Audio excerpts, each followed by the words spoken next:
All right. OG Roz in the building. Welcome to my channel. If you're new here, like, share, and subscribe to support my channel.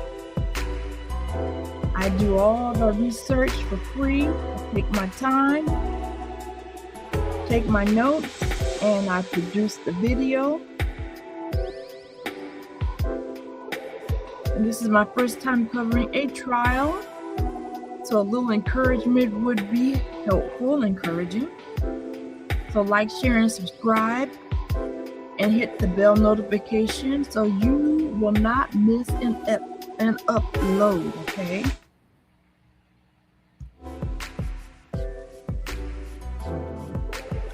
Is that going to loop?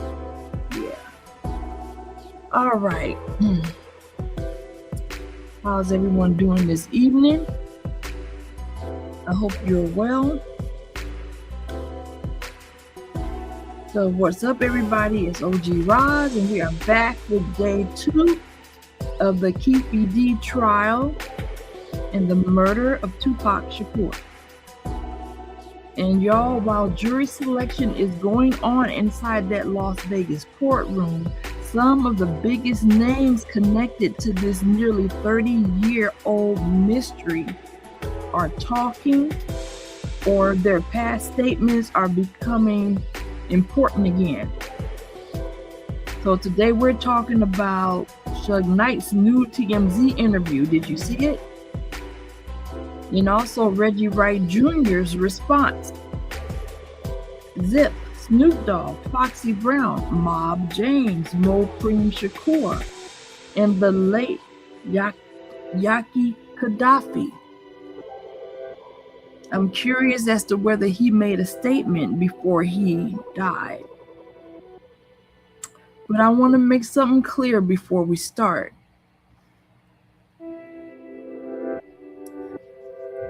Some of what we're discussing involves allegations, disputed accounts, and statements made in interviews over the years. And the allegation is not proof. Keefe has pleaded not guilty, and the jury, not YouTube, not social media, and not us and not me, will determine whether prosecutors prove their case. So now let's get into it. All right, so it's day 2 of the jury selection, and it continues. It's still about selecting the people who will eventually decide Keefe fate. And this jury has a difficult job. So they have to put aside almost 30 years of Tupac documentaries, interviews, books, YouTube videos, conspiracy theories, and rumors, and decide this case based on the evidence admitted in court. Now that is not an easy task. But that is going to be extremely important because Keefe himself has talked publicly about this case for years. But while potential jurors are being questioned, something else happened. Suge Knight, he started talking. Suge Knight did a new interview with TMZ. So this caught my attention. I'm like, whoa. So remember, Suge wasn't somebody who heard about Tupac's shooting afterward. Suge Knight was sitting right beside Tupac. And Suge was driving the BMW when the Cadillac pulled alongside them and gunfire erupted. And on August 11th, today, TMZ published a new interview with Suge from prison. And Suge described Tupac's killing as an assassination. But then he went even further. Suge said he believes Keefe wasn't the only person involved. Now, the key word is that he wasn't the only person involved. That implies that he was involved, doesn't it? And if anybody would know, it'd be Shug. So now, before anybody runs with that statement, though, Shug did not publicly provide evidence proving another person's involvement in strengthening, in the interview. And when pushed about who else he believes was involved, Shug wasn't willing to start naming everybody. And that's important because Shug has also said he doesn't want to testify in this trial. So here's my question. If Shug believes he knows more about what happened, will prosecutors eventually force the issue with the subpoena? And if Shug takes that witness stand, what exactly is he prepared to say under oath? Because an interview is one thing. Testifying in a murder trial under oath and facing cross-examination is something completely different. Okay? And I did look up about a subpoena as to whether that means that you have to appear in court and testify. And that is what it means. If you're subpoenaed, you have to come to court and testify. Otherwise, you'll be held in contempt of court. And then you have to swear to tell the truth and the whole truth, so help you God.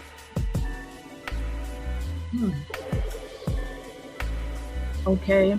And then while I was looking at the Suge Knight interview, I saw a Reggie Wright Jr. respond. So he was a former death row security figure. Reggie gave his own interview to TMZ as this trial got underway. And Reggie strongly denied allegations that he had anything to do with Tupac's murder. That's important because Keefe has made allegations involving Reggie over the years. Reggie's position is basically, I wasn't involved, and hopefully this trial finally brings the truth out. And according to current reporting, Reggie is among the people connected to the case as a potential witness. If he actually takes the stand, prosecutors and the defense could have very different reasons for questioning him. The prosecution could potentially use him to establish what was happening around death row at the time. But Keefe D's defense could potentially confront him with accusations Keefe has made publicly.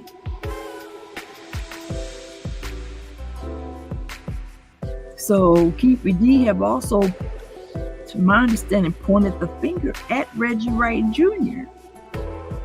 and not just P. Diddy.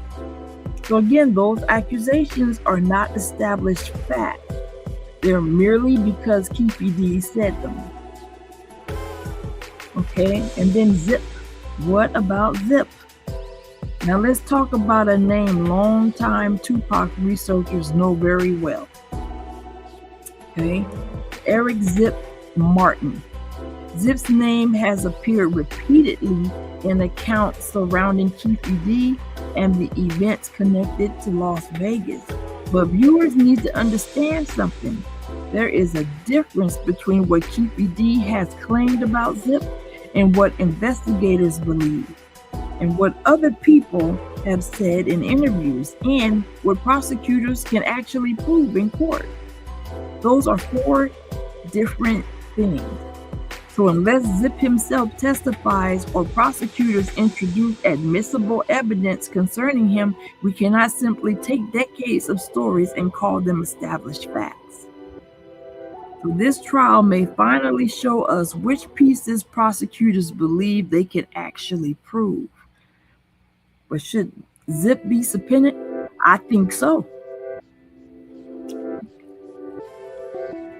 I definitely think so. Foxy Brown. why her name matters. Okay, this one is fascinating because Foxy's name appears in Keefe D's own account also. Keefe wrote about encountering Foxy Brown in Las Vegas around the time of the Tyson fight. That could become important for a very specific reason. Keefe D now disputes being in Las Vegas when Tupac was killed. So if prosecutors have an independent witness who can establish that Keefe was actually in Las Vegas that weekend, that could potentially damage that defense. But let's be careful, because I have not found a reliable recent interview in which Foxy herself publicly lays out testimony about seeing Keefe D that night.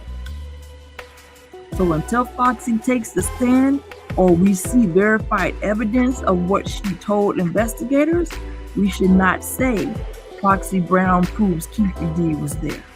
What we can say is her potential testimony could become important if prosecutors use her to establish Keefe D's presence in Las Vegas. And believe me, if Foxy walks into that courtroom, everybody is going to be watching. Mob James, better known as James McDonald. Mob James has discussed Tupac, Suge, Orlando Anderson, Keefe D, and the death row environment extensively in interviews over the years. Those interviews give us historical context. But again, what matters in this trial is not simply what somebody said on a podcast. The question is, what does that person personally know? And what can they testify to under oath? It can't be word of mouth. It's what you actually know and witnessed. Okay? So if Mob James is called, listen carefully for the difference between things he personally witnessed and things he learned from other people. That distinction could become extremely important. Now, he claimed that he saw Keefe D pull up in that Cadillac at the club 260. I can't think of the name. But he claimed that he saw them pull up in the parking lot in that car. So we'll see. Snoop Dogg. Then there's Snoop Dogg. Snoop obviously has enormous historical importance to the death row story and Tupac's final months. But I want to be very careful here. I have not seen reliable evidence establishing that Snoop personally witnessed the Las Vegas shooting. So if his name comes into the trial, his relevance would likely involve events, relationships, or circumstances surrounding Tupac and death row, rather than identifying who fired into Tupac's BMW. Now, there's speculation from other people that have said that he didn't go to Vegas, not only because him and Tupac were not on good terms, but people are speculating that he had a walkie-talkie and he knew what was going to go down. That he knew that Tupac was about to be set up. But who knows? Because unless prosecutors reveal something new, we should not turn historical association into eyewitness testimony. Mopreme Shakur, Tupac's stepbrother. Now let's talk about somebody whose perspective is completely different. Mopreme Shakur has spent years speaking publicly about his brother's murder and the family's search for answers. And this trial isn't just another hip-hop documentary for Tupac's family. This is their brother, their son, their loved one. And nearly 3 decades later, members of Tupac's family may finally sit in court and hear prosecutors attempt to prove who was legally responsible for putting the events of September 7, 1996 into motion. And remember something important. Under Nevada's prosecution theory, they don't necessarily have to prove Keefe D personally pulled the trigger. Their allegations is that he participated in and helped orchestrate the killing. The defense disputes that. That's what this jury will eventually have to decide. Yaki Gaddafi, the witness who never got to testify. And now, this may be one of the saddest parts of the entire story. Gaddafi was a member of Tupac's Outlaws and was traveling in the entourage behind Tupac on the night of the shooting. Contemporary reporting indicates Gaddafi told police information about the white Cadillac and believed he could potentially identify someone involved. But Gaddafi would never get the opportunity to testify in a Tupac murder trial. He was killed only weeks after Tupac. And his death was investigated as a separate incident, and we should be extremely careful about internet theories claiming his killing was connected to Tupac's murder without evidence proving that connection. But imagine what this trial might have looked like if Gaddafi were alive today. He could potentially have been one of the most important eyewitnesses in the entire case. And for his family, this trial may bring back painful memories of losing not only Tupac, but Gaddafi shortly afterward. So here's what I'm looking out for next. Okay, so I'm watching this trial as it moves forward. And I want to find out, will Suge Knight actually be subpoenaed and forced to appear? Will Foxy Brown testify about seeing Keefe D in Las Vegas? Will Reggie Wright say if prosecutors put him under oath? Will prosecutors introduce Yaki Gaddafi's statements from 1996? What witnesses can independently place Keefe D in Las Vegas? And the biggest question is, after decades of Keefe D interviews, his book, police interviews, and statements, what happens when all those words finally meet the rules of evidence inside a courtroom? Because Keefe D doesn't have to prove somebody else killed Tupac. The prosecution has the burden. They must convince this jury beyond a reasonable doubt that Keefe D is legally responsible for Tupac Shakur's murder.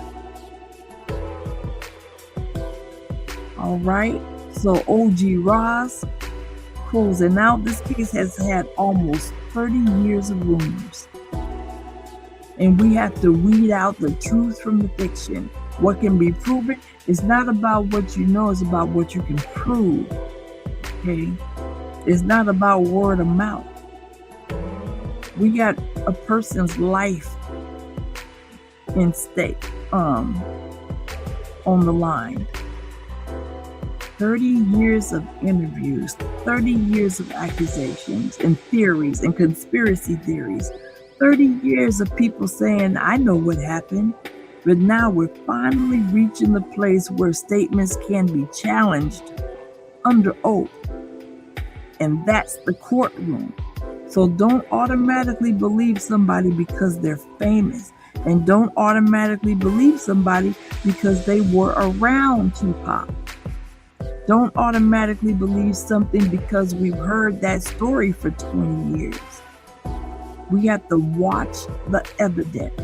Because somewhere between all these interviews, old statements, witnesses, and conflicting stories, the jury is going to have to decide what is actually true. This is OG Roz, and I'm going to continue following the Keefe trial day by day. And I'm also going to be on alert to find out, is it going to be televised? So if you're following this trial with me, hit that, sorry, something popped on my phone. Hit that button, that subscribe button, that bell notification, because when testimony starts, we're going through the witnesses and evidence together. And remember, justice isn't about choosing the story we like best. It's about what can actually be proven. I'll see you in the next trial update. God bless you.